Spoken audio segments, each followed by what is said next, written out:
Bismillah, alhamdulillahi rabbil alamin wassalatu wassalamu ala rasulihil amin. Amma ba'du.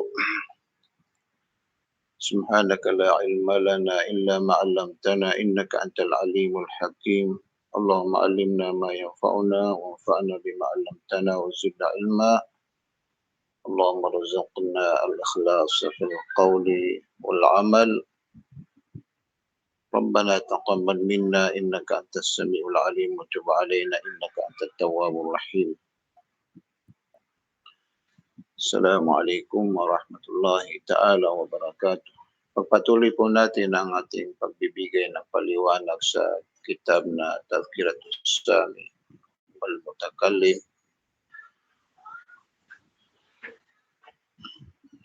Sinabi ng sumulat sa kitab na ito, Al-Babul Awwal fi Fadlil Ilmi wal Ulama wa Fadli Ta'limihi wa Ta'allumihi. Ito ang unang pinto sa kaniyang kitab o libro, fi Fadlil Ilmi wal Ulama. Tungkol po ito sa kaigihan ng mga kaigihan ng kaalaman at saka mga maaalam. Wa fadli ta'limihi wa ta'allumihi at kaigihan ng pagsasaliksik ng kaalaman at pagbabahagi ng kaalaman.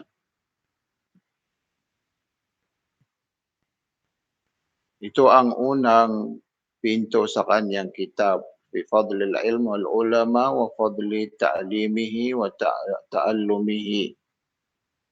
Qala al-musannifu rahimahullahu, qala Allah ta'ala yarfa'illahu alladhina amanu minkum walladhina utul ilma darajat.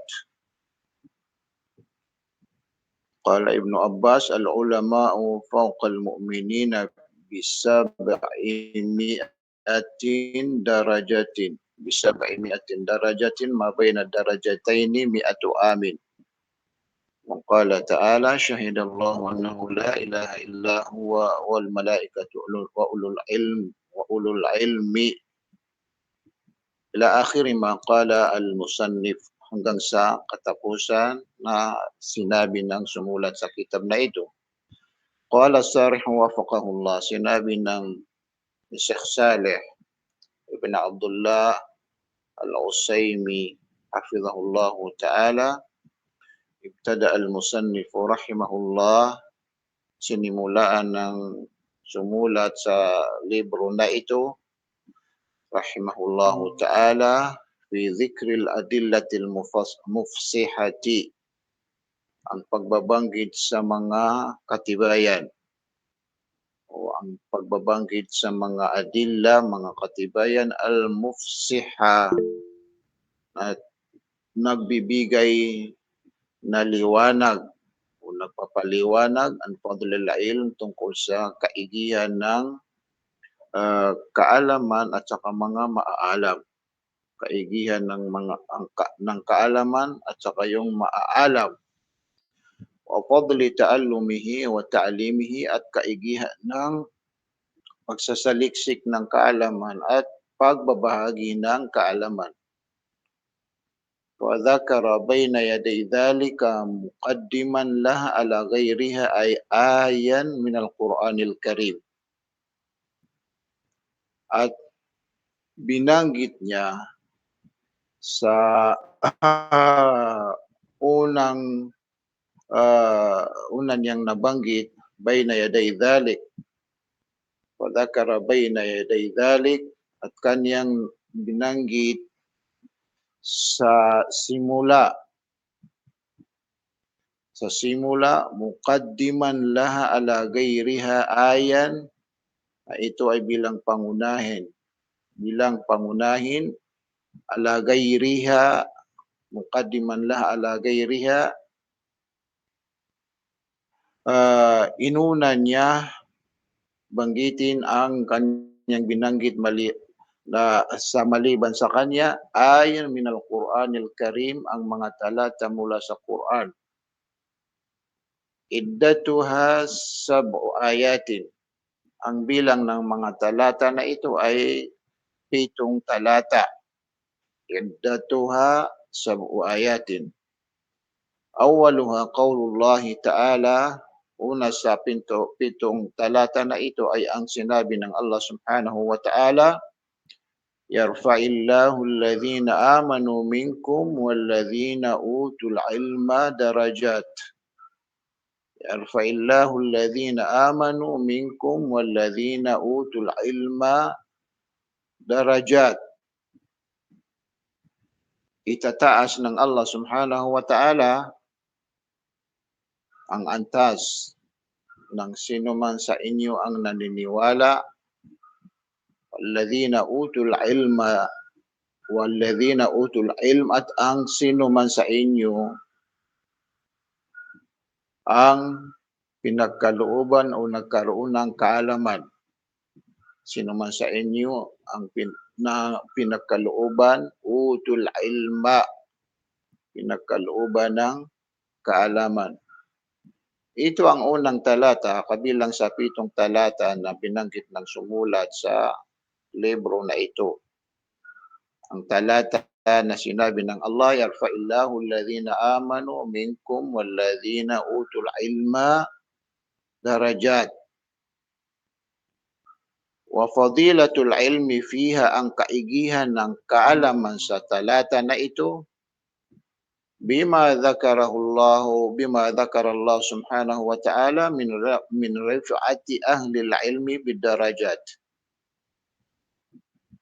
ay tungkol sa pagbabanggit ng Allah Subhanahu wa Ta'ala min rif'ati ahli ilm bidarajat, ang pag-aangkat o pagtataas ng mga antas, ahlul ilm, ng mga taong may kaalaman. Ang pagtataas ng antas sa mga taong maaalam o may kaalaman. Waqad ruwiya an Ibni Abbas annahu qala, at naiulat mula kay Ibni Abbas, katiyakan siya ay nagsabi, al-ulama'u fawqal mu'minina bi-700 daraja. Ang mga maaalam daw, fawqal mu'minin, sila ay higit o may higitan nila ang mga sumasampalataya. Fawqal mu'minin, sila ay may higitan nila ang mga sumasampalataya o nangingibabaw sila. Fawqa, nangingibabaw sila sa mga sumasampalataya bi-700 daraja, ng 700 na antas. Bi-700. Ibig sabihin ang pinagkaibahan ng mga sumasampalataya at mga nawalang kaalaman at mga sumasampalataya na may kaalaman ay 700 na daraja o antas. Mabayna darajataini mi'atu amin, at ang pagitan ng dalawang antas, kung ito ay lalakbayin, ay magtatagal ang taong maglalakbay ng mi'atu am, 100 years.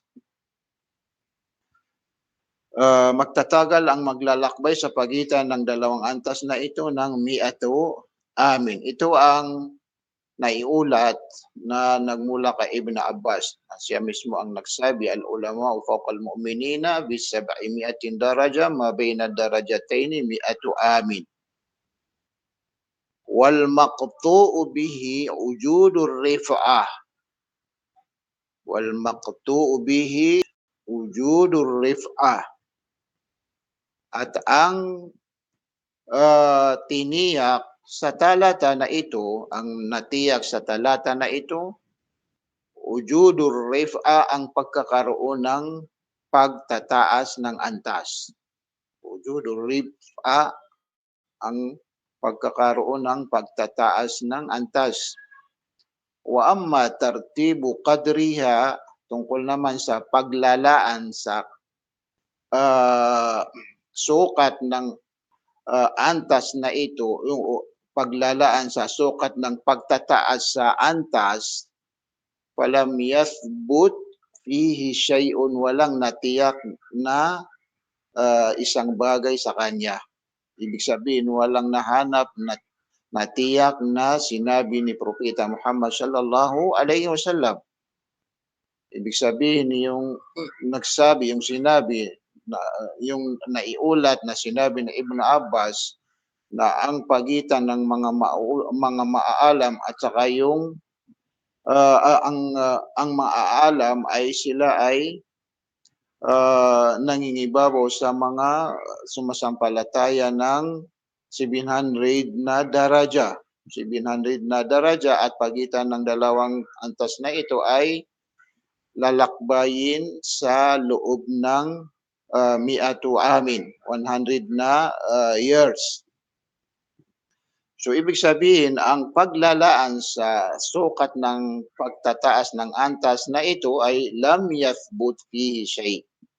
Walang nahanap na katibayan, walang nahanap na katibayan. Ibig sabihin, lam yathbut, hindi natiyak. La an Ibni Abbas, ito ay hindi walang natiyak na nanggagaling mula kay Ibn Abbas at walang natiyak na nagmula sa maliban kay Ibn Abbas min ahlil ilm, kabilang sa mga maaalam rahimahumullahu ta'ala. Wa qad dzakara Allah subhanahu wa ta'ala hadhihi rif'a fi mawdi'in akhar.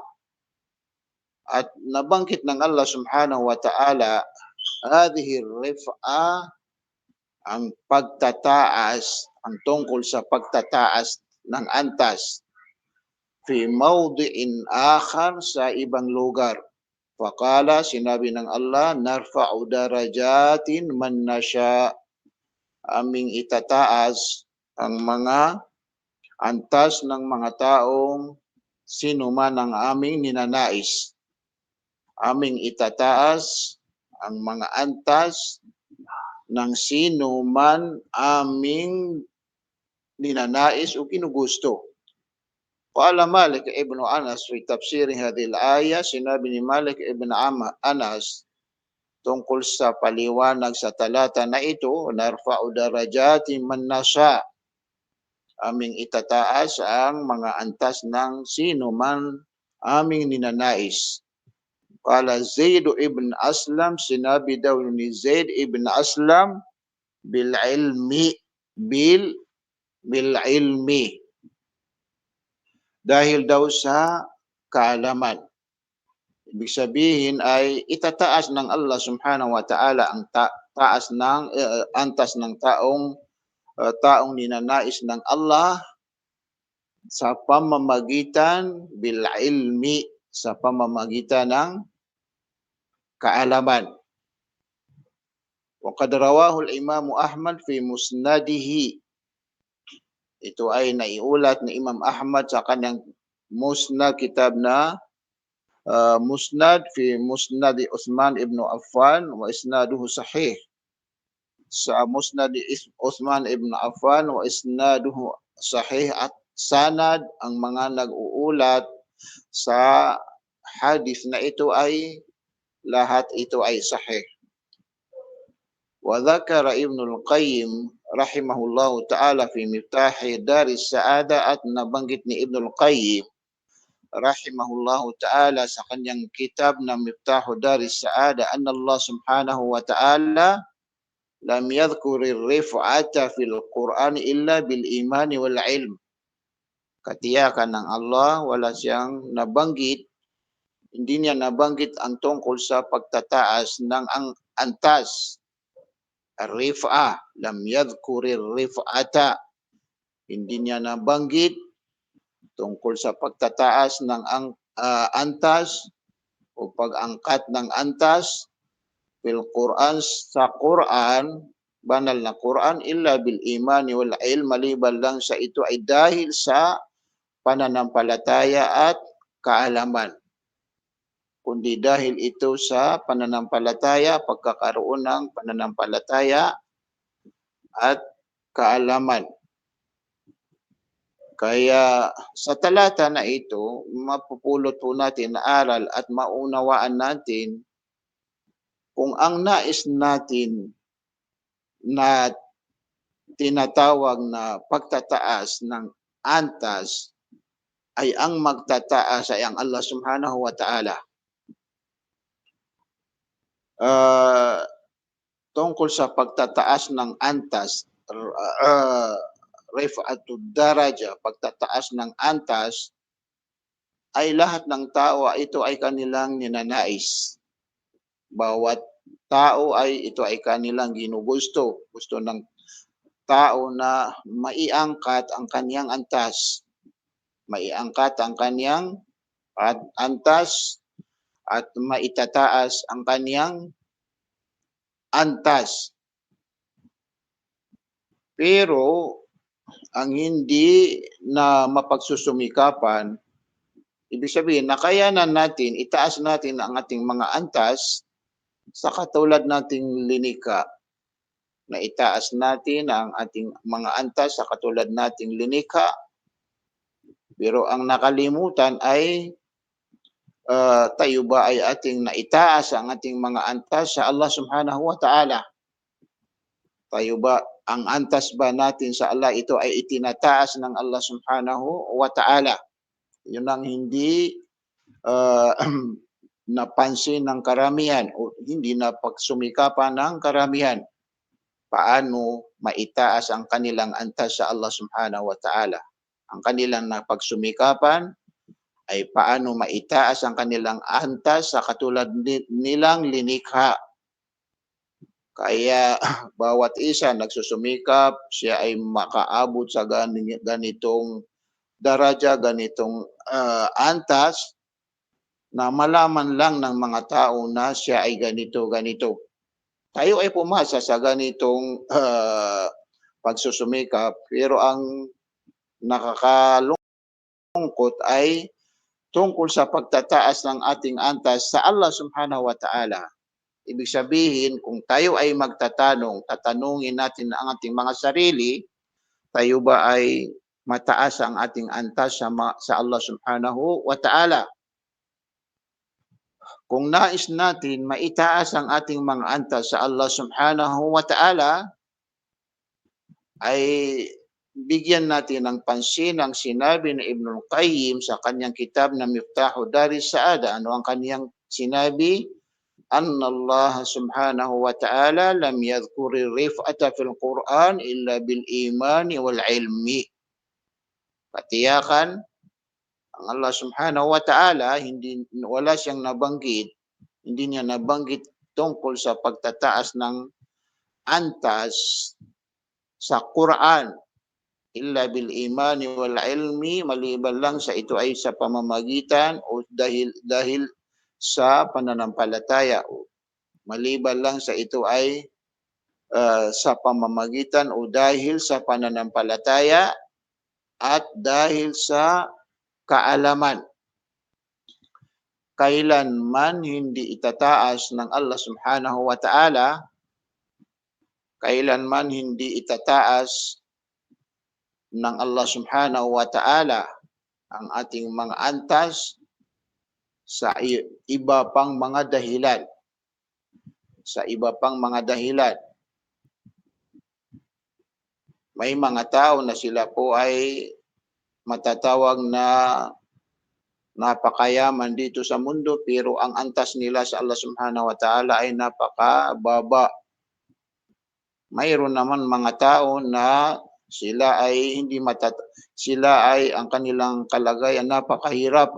Ang kanilang kalagayan, pero ang antas nila sa Allah Subhanahu wa Ta'ala ay napakataas. Napakataas. Ito ang pamamaraan upang itaas ang ating mga antas sa Allah Subhanahu wa Ta'ala. Magkaroon po tayo ng pananampalataya. Magkaroon tayo ng kaalaman. Kailanman hindi maitataas ng ating mga antas sa Allah Subhanahu wa Ta'ala kung wala kung hindi dahil sa dalawang bagay na ito, al-iman wal ilm, dahil sa dahil sa pananampalataya at dahil sa kaalaman. Kaya may nakapagsabi, bi innamal mar'u bi asgharaihi. Ito ang kasabihan ng mga sinaunang mga tao. Innamal mar'u bi asgharaihi. Katiyakan, ang isang tao, doon siya titingnan.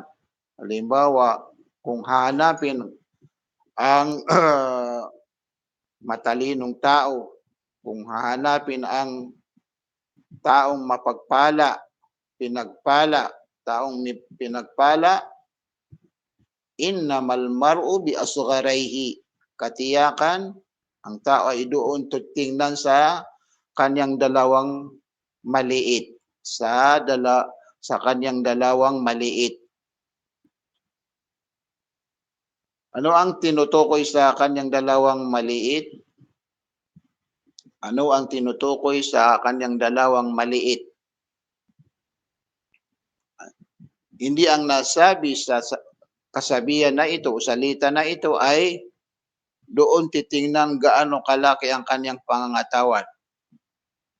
Kung ano man ang maliit sa kanyang katawan, doon siya titingnan. Kung ano man ang maliit, matatawag na maliit sa kanyang katawan, doon siya titingnan.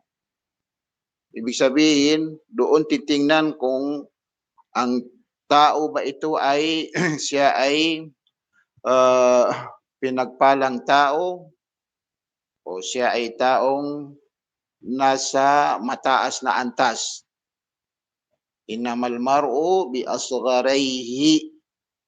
Katiyakan, titingnan na ang isang tao sa kanyang dalawang maliit. Ang tinutukoy sa dalawang maliit na ito ay kanyang puso at ang kaniyang dila.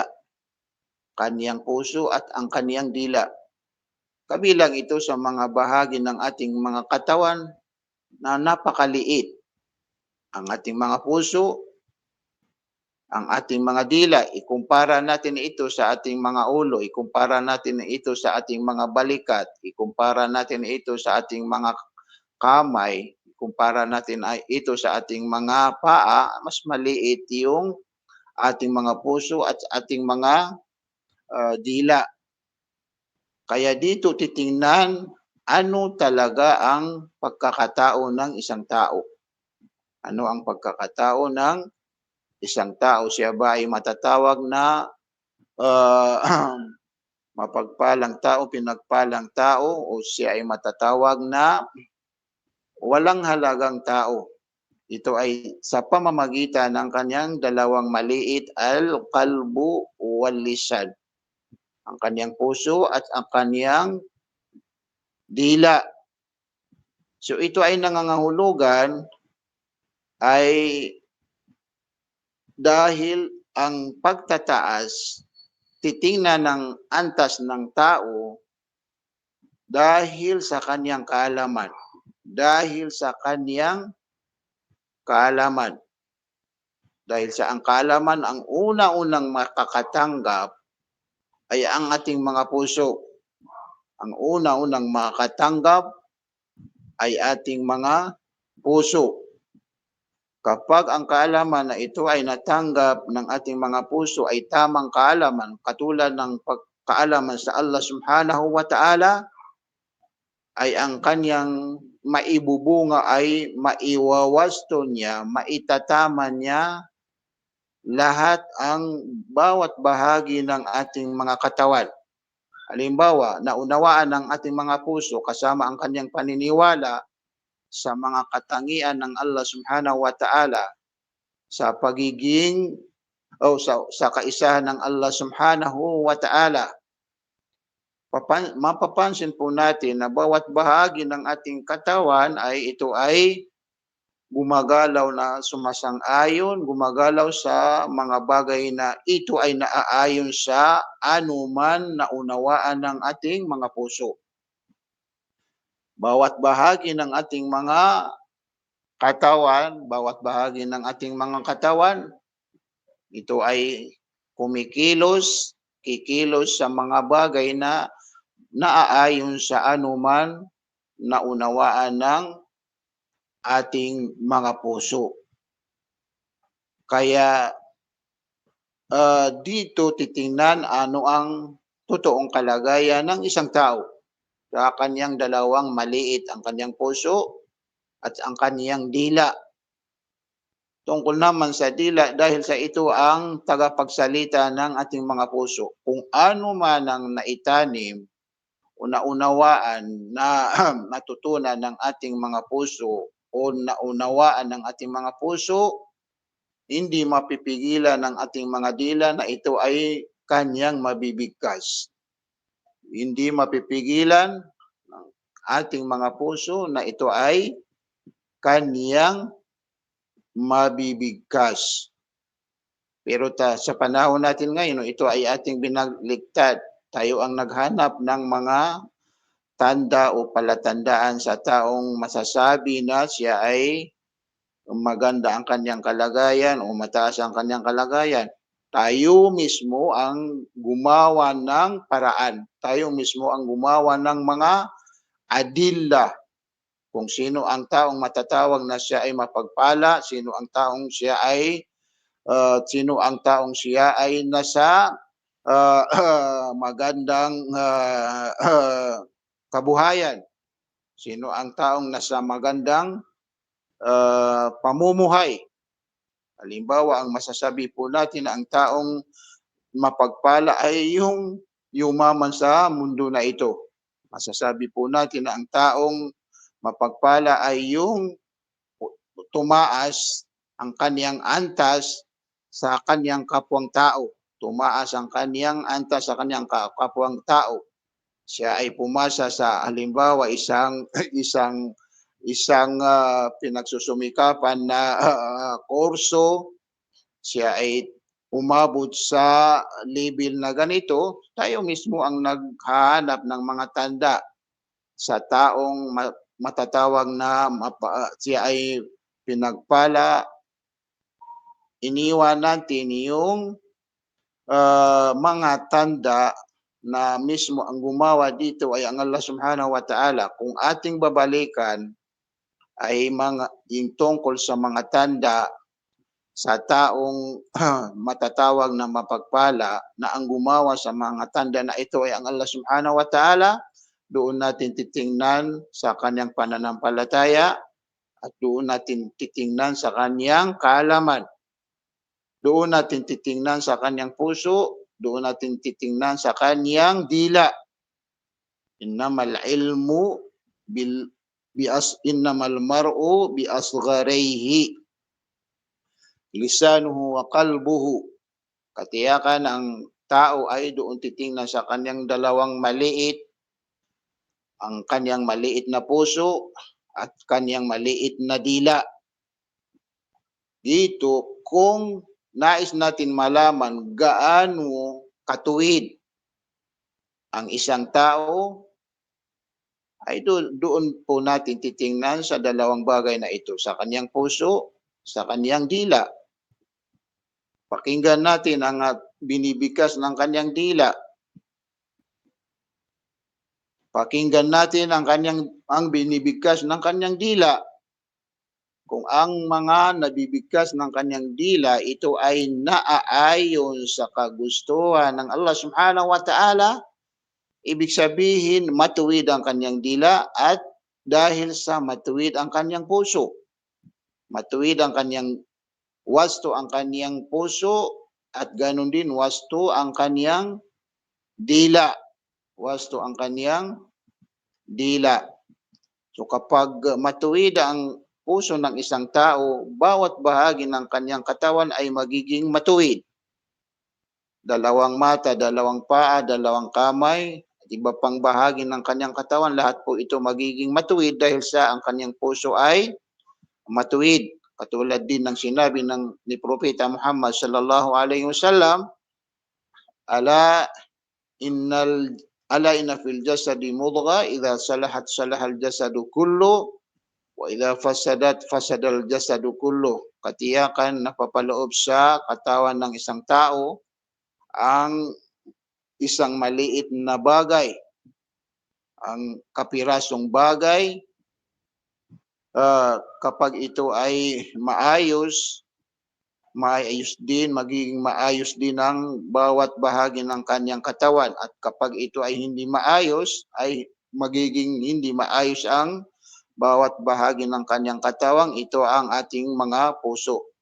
Tama ang sinabi ni Propeta Muhammad sallallahu alaihi wasallam. Fa'a'zamu ma tahsulu bihi rif'atu fa'a'zamu ma tuhsalu bihi rif'atu fid dunya wal akhirah. Pansinin po natin ito. Unawaan natin ito. Sinabi niya, fa'a'zam, ang pinakamalaking bagay. Tuhsalu bihi rif'a, na makakamit po natin dahil sa kanya ang rif'a, ang pagtataas o pag-aangkat sa antas, sa ating mga antas, fid dunya wal akhirah, sa mundo, sa mundong ibabaw wal akhirah, at sa kabilang buhay. Hadanil amranil azimani, silang dalawa, sila yung dalawang bagay na ito ay malalaki. Silang dalawang bagay na malalaki o mahalaga. Sino yung dalawang bagay na mahalaga? Al-ilmu wal-iman. Ang kaalaman, wal-iman, at ang paniniwala, pananampalataya. Yun ang sinabi, yun ang kaulugan sa kanyang sinabi, fa'a'zamu ma tuhsalu bihi rif'atu fid dunya wal akhirah. Ang pinakamalaking bagay na makakamit natin dahil sa kanya ang rif'a, pagtataas ng antas dito sa mundo hanggang sa kabilang buhay. Hadanil amranil azimani, sila daw yung dalawang bagay na mahalaga, ang kaalaman at ang pananampalataya. Al-ilmu wal-imanu. Kaya ulutin natin na aral, kung sino man sa atin nais niya maitaas ang kanyang antas sa Allah subhanahu wa ta'ala, ito ang kanyang pagsusumikapan. Pagsusumikapan niya na siya ay magkaroon ng kaalaman. Pagsusumikapan niya na siya ay magkaroon ng pananampalataya.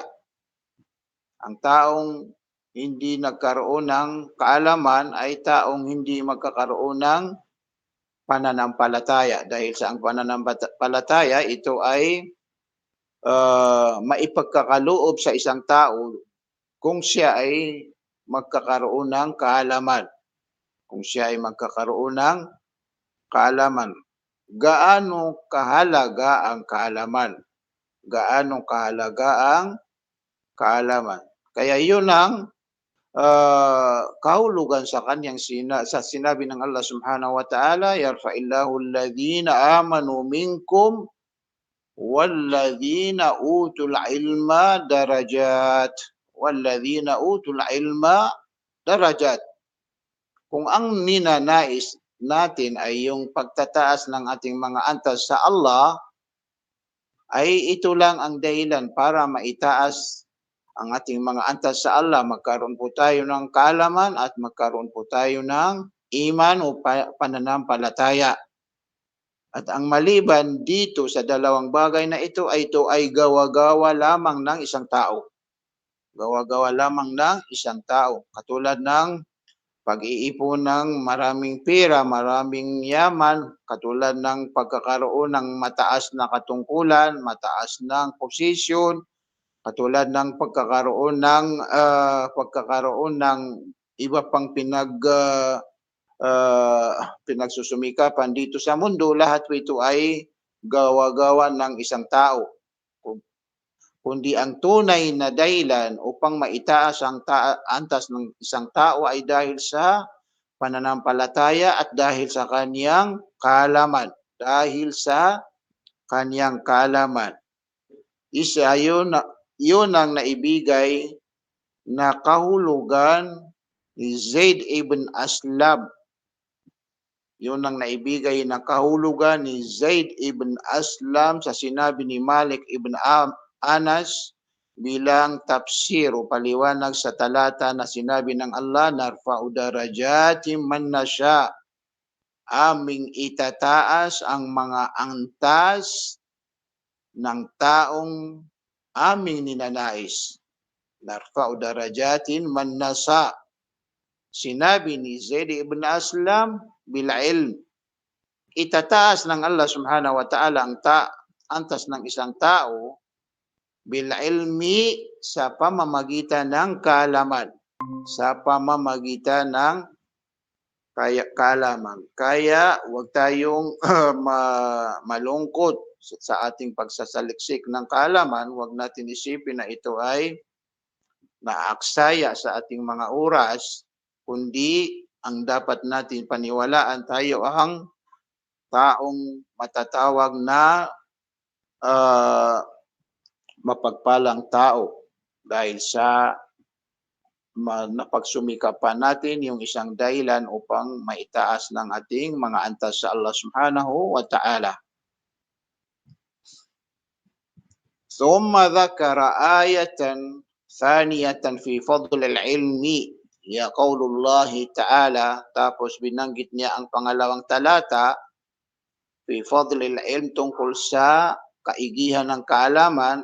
Siya yung sinabi ng Allah subhanahu wa ta'ala, ya qaulullahi ta'ala, syahidallahu annahu la ilaha illahu.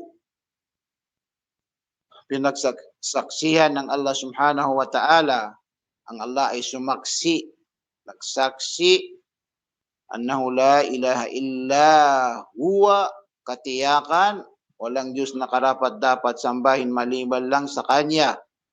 La ilaha illa huwa wal malaikatu wa ulul ilm, ganun din ang kanyang mga anghel, sila ay nagsumaksi sa anuman pinagsaksihan ng Allah subhanahu wa ta'ala, yung walang karapat dapat sambahin maliban lang sa Kanya, wa ulul ilmi, at ganun din ang mga taong nagkaroon ng kaalaman o mga maaalam, mga taong maaalam, ulul ilmi. Ang mga taong mga maaalam, sila din ay nagsaksi sa anuman pinagsaksihan ng Allah subhanahu wa ta'ala at kanyang mga anghel. Yung pagsasabi ng Allah, annahu la ilaha illa huwa. Nagsaksi ang Allah subhanahu wa ta'ala, katiyakan walang Diyos na karapat dapat maliban sa Kanya. Ganon din lahat ng mga anghel, sila ay nagsaksi na walang karapat dapat sambahin maliban sa Kanya. Ganon din ang mga taong maaalam. Ganon din ang mga taong maaalam, sila ay nagsaksi na walang karapat dapat sambahin maliban sa Allah subhanahu wa ta'ala. Wastanbata al-musannif rahimahullahu ta'ala saraf ahli al-ilmi minha bin qawlihi, at na pulot na aral, na unawaan na aral ng sumulat sa kitab na ito, saraf ahli al-ilm, ang antas o kaigihan ng mga taong maaalam. Saraf ahli al-ilm, kaigihan ng mga taong maaalam, minha, kabilang sa antas ng mga maaalam ay yung kanyang sinabi, bada subhanahu binafsihi wa sanna bi malaikatihi wa sallatha bi ahli al-ilmi wa kafahum dhalika sharafan wa fadla wa jalalatan wa nubula. Wa jalalatan wa nubula. Nagsimula ang Allah subhanahu wa ta'ala, yung pagsasaksi ay sinimulaan ng Allah subhanahu wa ta'ala sa kanyang sarili. mismo ang nagsaksi ay ang Allah Subhanahu wa Ta'ala. Wa thanna bi malaikatihi, at ginawa niyang pangalawang nagsaksi. Wa thanna bi malaikatihi, ginawa niyang pangalawang nagsaksi ay ang kaniyang mga anghel. Bi malaikatihi. Wa thalatha bi ahli ilmi, at ginawa niyang pangatlong nagsaksi bi ahli ilm, ang mga taong nagkaroon ng kaalaman. Sapat na sa atin ito. Kung ang ating hinahanap ay ano ang ating katayuan sa Allah Subhanahu wa Ta'ala, tayong mga nagsasaliksik ng kaalaman, kung may nagtatanong ano ang ating kalagayan sa Allah Subhanahu wa Ta'ala, tayo ba ay mataas ang ating mga antas sa Allah Subhanahu wa Ta'ala? Sapat na sa atin ang talata na ito sa kanyang sa sinabi ng Allah, syahidallahu annahu la ilaha illa huwa wal malaikatu wa ulul ilmi qa'iman bil qisti la ilaha illa huwal azizul hakim. Ila akhir ayat.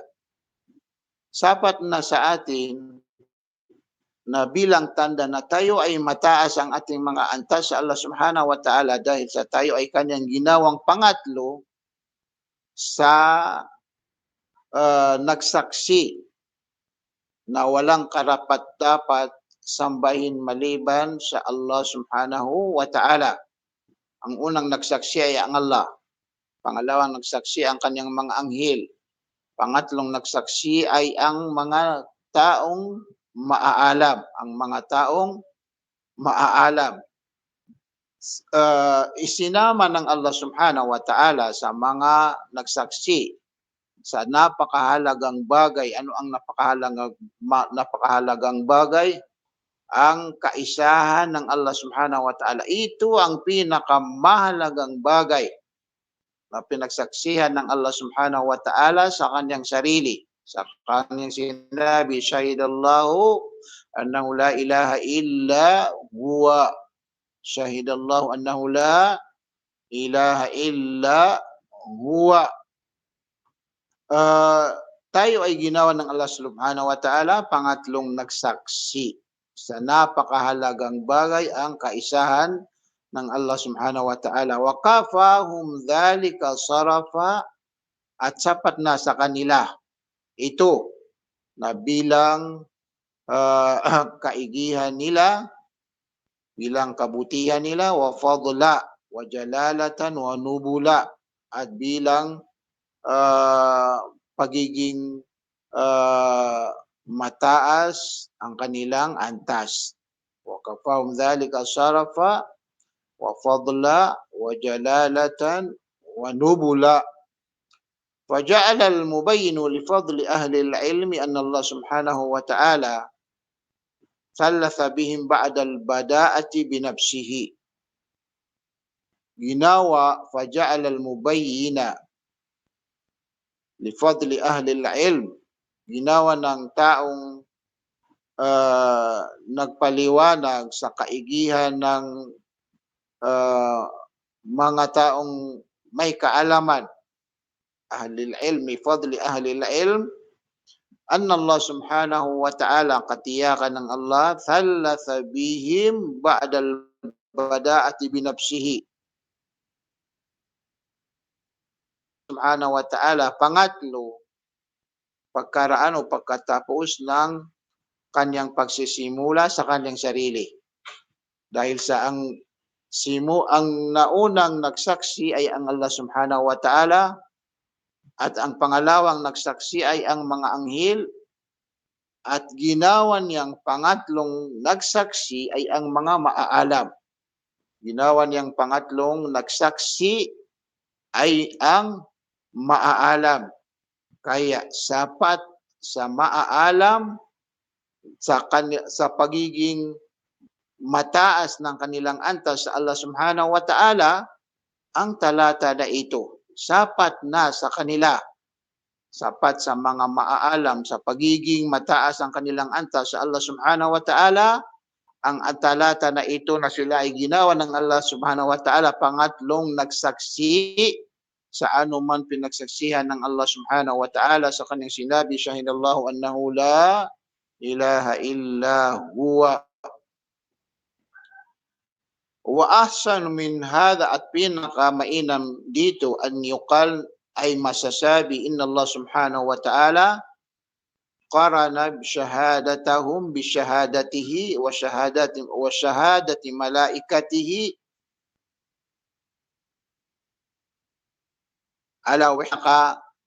Magandang nasabi o naibigay na paliwanag min hadha dito, an yuqal ay yung nasabi, inna Allah subhanahu wa ta'ala, katiyakan ng Allah subhanahu wa ta'ala, qarana syahadatahum, na isabay niya ang kanilang pagsasaksi sa kanyang pagsasaksi at pagsasaksi ng kanyang mga anghel sa kaisahan ng Allah subhanahu wa ta'ala.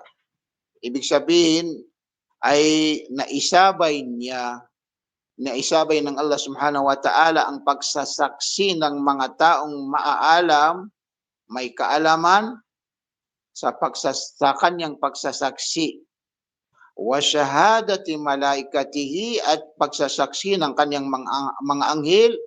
Ano ang kanilang pinagsaksihan? Ala wahdaniyatihi, sa kaisahan ng Allah subhanahu wa ta'ala, sa kaisahan ng Allah subhanahu wa ta'ala. Fa inna ma'na al-iqtirani la tudhar fihi fadilatun udma, dahil daw sa katiyakan, ang kahulugan ng iqtiran, ang pagsasama, ang iqtiran, pagsasama, la tudhar fihi fadilatun udma, hindi mailalantad o makikita sa kanya ang malaking kaigihan, wa innamal fadilatul udma fi kaunihim syuhuda, kundi ang malaking kaigihan nila, wa innamal fadilatul udma, kundi ang malaking kaigihan, fi kaunihim syuhuda, ay sa kanilang pagiging saksi, Ibig sabihin, yung pagsasama ng pangalan ng Allah o pagsasama ng pangalan ng Allah, pangalan ng mga anghel at pangalan ng mga maaalam, ito ay hindi nakakapagbigay ng kahulugan na malaking kaigihan ng mga maaalam, kundi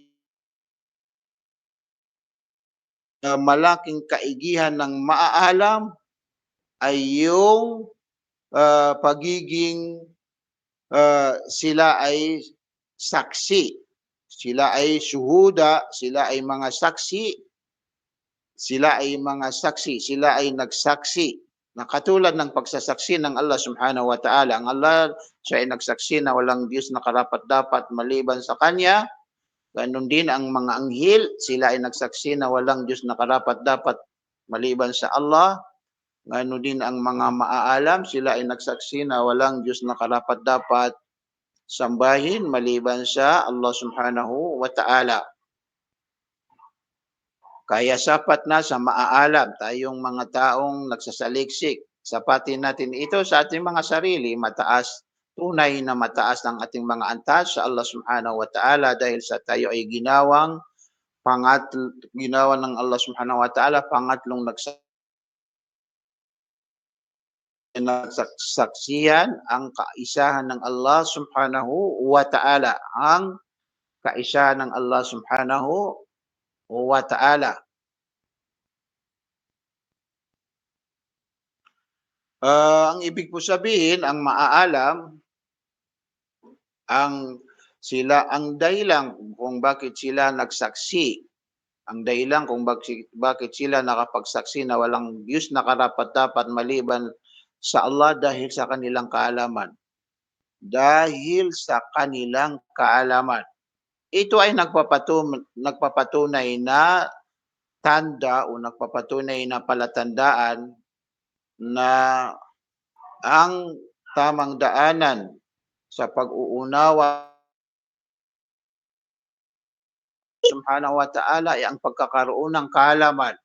Kailanman hindi makakaabot, hindi maabutan ng isang alipin, isang tao ang tunay na pag-uunawa sa Allah Subhanahu wa Ta'ala kung siya ay mangmang sa kaalaman o kung siya ay hindi nagkaroon ng kaalaman. وهذه الآية تدل على فضل العلم وشرف أهله من 10 وجوه. Ang talata daw na ito, yung sinabi ng Allah, syahidallah hanggang sa katapusan, tadullu ala fadlil ilmi wa syarfi ahlihi, ito ay nakapagbigay ng tanda ala fadlil ilmi sa kaigihan ng kaalaman wa syarfi ahlihi at kaigihan ng mga taong nagkaroon ng kaalaman. Min asarati ujuhin sa 10 dahilan, sa 10 dahilan. Wasataha Ibnul Qayyim fi Miftah Daris Saada, ito ay naipaliwanag, nailantad ni Ibnul Qayyim sa kanyang kitab o libro na Miftah Daris Saada. Walakhasaha, ito ay matatagpuan natin sa kitab ni Ibnul Qayyim, yung 10 mga dahilan. 10 kadahilanan kung bakit ang mga maaalam sila ay mataas o higit sila sa mga maliban sa kanila. Higit sila sa maliban sa kanila. Walakhasaha Ibnu Sa'di fi tafsirihi, at ito ay pinaikli ni Ibn Sa'di sa kanyang tafsir inda hadhihi al-aya, tungkol sa talata na ito.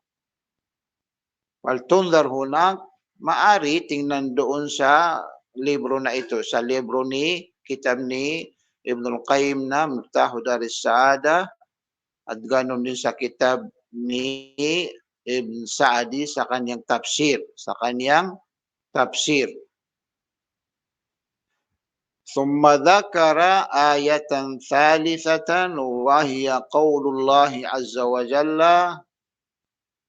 Tapos binanggit niya ang pangatong talata, siya yung sinabi ng Allah Subhanahu wa Ta'ala, "Qul hal yastawi alladhina ya'lamuna walladhina la ya'lamun." Ito ang talata na sinabi ng Allah, wa hadha istifhamun ala sabilil inkar. Ito daw ay bilang pagtatanong ala sabilil inkar, na ang kahulugan ay bilang pagtanggi. Ibig sabihin ay bilang pagtanggi. Ibig sabihin, ang kahulugan sa sinabi ng Allah, "Qul hal yastawi alladhina ya'lamuna walladhina la ya'lamun." Dahil sa kung ang bibigyan natin ng kahulugan sa sinabi ng Allah, "Qul hal yastawi." Sabihin mo, o Muhammad, magkapantay ba silang yaong sila yaong maaalam, nagkaroon ng kaalaman, at saka yung mga taong hindi maaalam? So dahil sa kanyang sinabi na istifhamun ala sabilil inkar, ito ay bilang katanungan na pero ang kahulugan ay inkar. Ibig sabihin ay sa kanyang sinabi, hindi magkatulad, hindi magkaparehas ang mga taong maaalam, nagkaroon ng kaalaman,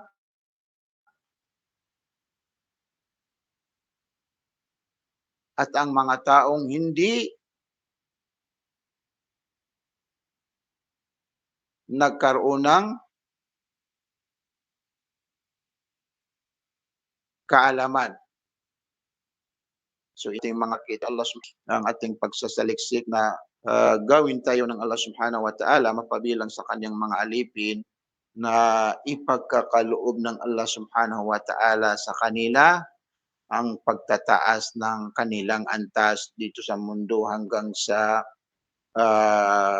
kabilang buhay, at gawin tayo ng Allah Subhanahu wa Ta'ala mapasama sa makasama sa mga taong sila ay pangatlong nagsaksi sa napakahalagang pinagsaksihan ang kaisa ng Allah Subhanahu wa Ta'ala, na ito ay nabanggit sa talata na sinabi ng Allah Subhanahu wa Ta'ala, uh, syahidallahu annahu la ilaha illa huwa wal malaikatu wa ulul ilmi qa'iman bil qisti la ilaha illa huwal azizul hakim.